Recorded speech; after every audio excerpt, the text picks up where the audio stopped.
Chittagong EPZ এক্সেলসিওর shoes কারখানা অনির্দিষ্টকালের জন্য বন্ধ ঘোষণা করেছে কর্তৃপক্ষ। শ্রমিকরা ইপিজেড মোড়ে এসে সকাল 9:30টার দিকে সড়ক অবরোধ করে। এতে গুরুত্বপূর্ণ এয়ারপোর্ট রোডে যান চলাচল বন্ধ হয়ে যায়।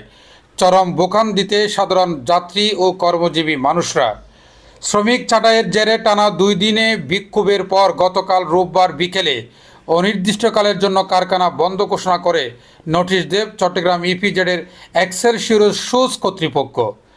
সোমবার সকালে প্রায় 2000 শ্রমিক কারখানা বন্ধ দেখতে পেয়ে বিক্ষোভ করতে থাকে। বিক্ষোভের এক পর্যায়ে শ্রমিকরা ইপিজেড মোড়ে এসে সকাল 9:30টার দিকে সড়ক অবরোধ করে। এতে গুরুত্বপূর্ণ এয়ারপোর্ট রোডে যান চলাচল বন্ধ হয়ে যায়। চরম ভোগান্তিতে সাধারণ যাত্রী ও কর্মজীবী মানুষরা। অন্যদিকে জাহাং মেডিকেল প্রোডাক্ট লিমিটেড নামের একটি কারখানায় 16 জন ছাঁটাইকৃত শ্রমিককে পুনর্বহালের দাবিতে কারখানার সামনে শান্তিপূর্ণ অবস্থান নিয়েছে। তবে জেডব্লিউ অ্যাপারেলস লিমিটেডের ছাঁটাইয়ের প্রতিবাদে আন্দোলনরত শ্রমিকরা আজ সকালে কাজে যোগদান করেছে বলে জানিয়েছেন পুলিশ। বিষয়টি নিশ্চিত করে চট্টগ্রাম মেট্রোপলিটন পুলিশের বন্দর জোনের সহকারী কমিশনার মাহমুদুল হাসান গণমাধ্যমকে জানান, এক্সেলসিওর শুজ কারখানায় প্রায় 2000 শ্রমিক সড়কে অবস্থান নিয়ে যান চলাচল বন্ধ করে দিয়েছে। পরিস্থিতি নিয়ন্ত্রণে সেনাবাহিনী, পুলিশ, শিল্প পুলিশের সদস্যরা ঘটনাস্থলে অবস্থান করছেন।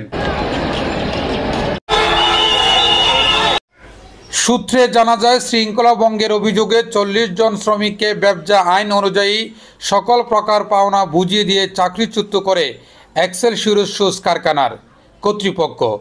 চাকরিচ্যুত শ্রমিকরা বাকি শ্রমিকদের সংঘবদ্ধ করে অস্থিতিশীল পরিস্থিতি তৈরি করছে। জানা যায়, পুলিশ জেডব্লিউ অ্যাপারেলস কর্তৃপক্ষের সাথে আলোচনা করে আজ সকালে শ্রমিকদেরকে কাজে যোগদান করিয়েছে।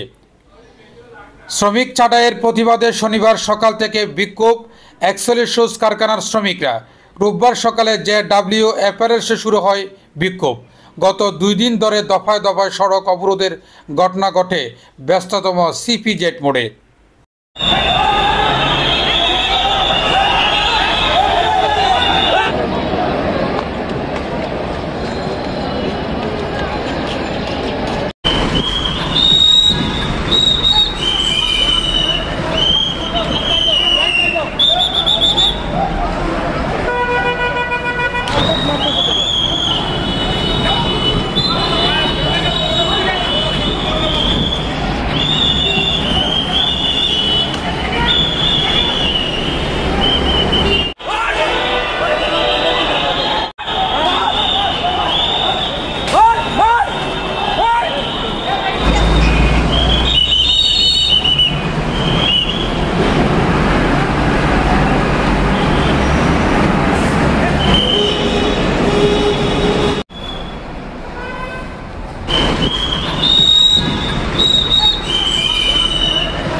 Mohammad Mohiuddin, City News TV 24, Chittagong.